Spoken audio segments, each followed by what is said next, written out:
Hey guys, and welcome to another brand new video. In this video, we finally get to go and talk about the Tears of the Kingdom, or Breath of the Wild 2, whatever you guys want to go and call it, where we actually are now finally have a chance to go and see all the reviews finally get dropped. People are having a chance to go play the game, see the game, experience the game, and right now, depending on when you guys see this video, you guys might be either downloading the game, pre-downloading the game, or checking out yourselves. If you guys are bored, I probably will be playing stuff on Twitch itself too when it drops on the actual embargo date, or like the more so the actual fully like actual release here in America. I think at 11 o'clock my time in Chicago, and I cannot wait to go and play this game literally all night in these next few weeks. I'm a very big Zelda fan. I've always enjoyed Breath of the Wild, one of my favorite games, and in case you guys are curious, one of my other favorite ones are probably Majora's Mask and Wind Waker. If you just want to give me your favorite Zelda game down below, feel free to, but now we finally have the good reviews out here when it comes to the game itself. Now I'm going to go and showcase and highlight some of these because we actually have been seeing some pretty good initial reviews. Right now the game itself has a lot of 9 out of 10s, some 10 out of 10s, and we haven't really seen too many scores broaching under a 7.5 or out of 10 if I'm at the lowest side. So right now it does seem like this game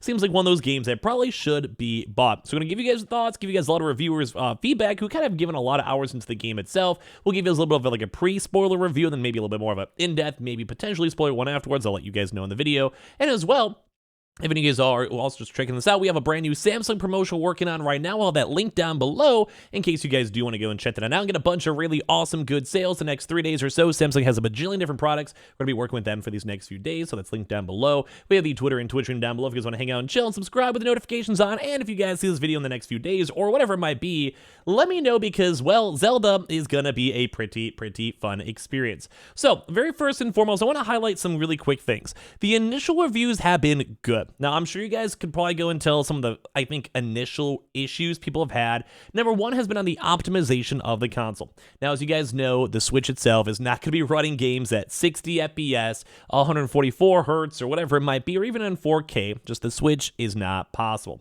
Now, I think a lot of folks understand it's like 6-year-old hardware, and some of the, even the initial Breath of the Wild games, there was some lag issues and kind of spotty connection, all that type of stuff. So I just want to let people know we have seen that mentioned a little bit, mainly with big like loading times or other various things, and as well, it still is running well, it's still well optimized, people still enjoy the game itself, but that is one of the bigger caveats people have mentioned. Now, to kind of keep it really broad and kind of like just, I guess for more of the positive, this is like the very quick review. Basically, a lot of folks are saying the game has very long, engaging stories. People think the game itself has a lot of good content. The side missions are actually feeding into main story missions, which makes it more worthwhile. If you guys ever played the very first Breath of the Wild, there was a lot of side stuff you just never had to do, and in theory, the story was a little bit convoluted. Now, I would almost want to say that was part of the charm, where you just didn't really know what you were doing half the time, and you'd still be running into brand new different things into the game itself 20, 30, 40, 50 hours in, but it does kind of seem like this one seems a little bit more on the linear side. I mean, it's still pretty open world, but kind of giving a little bit more of like a better vibe. Now, people are also saying they've played this game for 50 plus hours, right, and they still have not beaten the game. So first, just go and we'll talk about it. I really want to go talk about this in general. So, very first and foremost, one of the bigger things out here is all the good reviews. On the very good reviews over here too as well. Zelda, Tears of the Kingdom makes you feel like a creative genius. The most anticipated video game of 2023 doesn't reinvent the franchise, it just goes and perfects it. And we've been seeing a lot of really good reviews off this. I built a cart out of wood, wheels and portable fans to navigate through a complex rail system, and ferry the hero Link across an endless pit. It was like an engineering a roller coaster with cardboard, duct tape, and a prayer. It took me 45 minutes of failed inventions and gradual understanding of the physics before I succeeded. When Link safely made it across, I cheered and proclaimed myself a genius. I felt like a NASA engineer sailing the Mars landing I created, therefore I progressed. So basically for this one too, they just have a lot of different types of different new tools. Because remember, Breath of the Wild had a lot of those various aspects too as well. They had different context pulses, so you guys can change to simple solutions, and everything else always went and worked.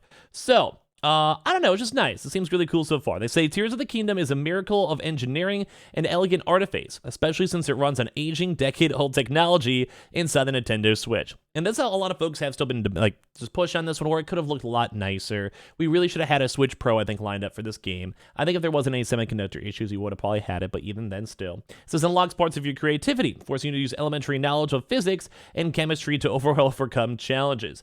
Minecraft revolutionized gaming by introducing deep creative elements, but Tears combines them with the luxurious British animations and polish of a complex narrative adventure. This game, which comes out Friday, has already been leaked to many players, and the inventions they've created defy anything you'd expect from a Zelda game too.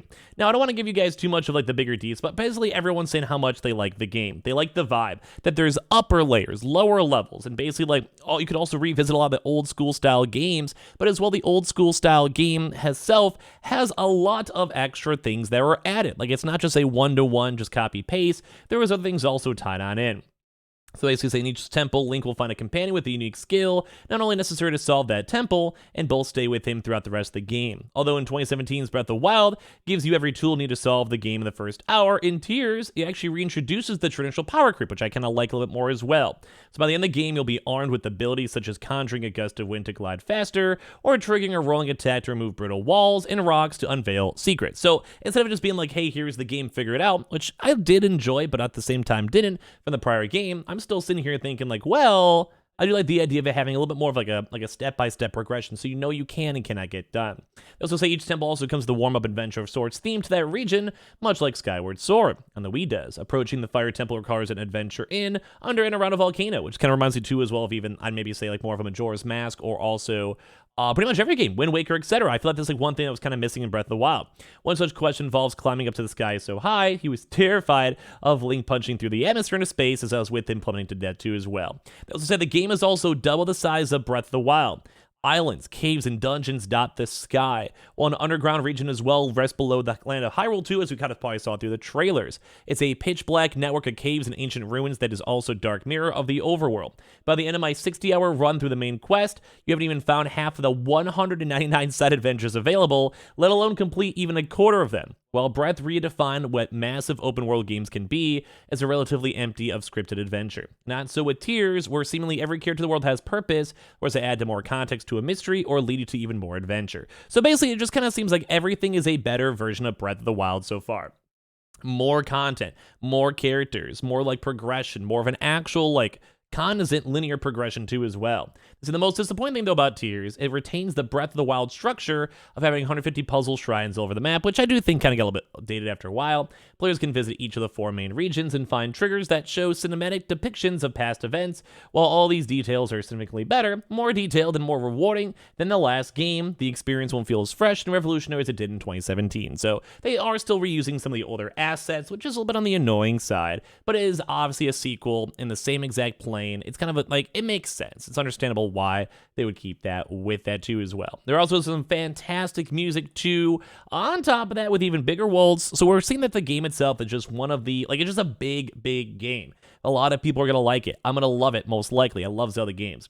Tears isn't just retreading stories and locations, though. With Breath, veterans will find new secrets and challenges in old, familiar places. Every revisit to every location of note from the last game will contain something shocking, frightening, or even wondrous, and plus completing many stories will change the world around you in meaningful ways, oftentimes beautifying and restoring the land too as well, or trying to make everything a little bit more back to normal. It's also important to note that unlike in Breath of the Wild, the story of Tears isn't mainly told through flashbacks.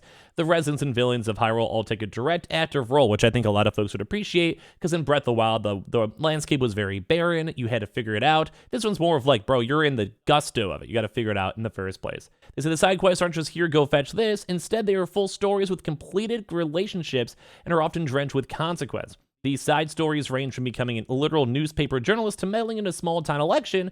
Some of these stories feed into the quest line, adding important context and oftentimes giving hints to solving the game's largest mysteries, including the location of the missing Princess Zelda.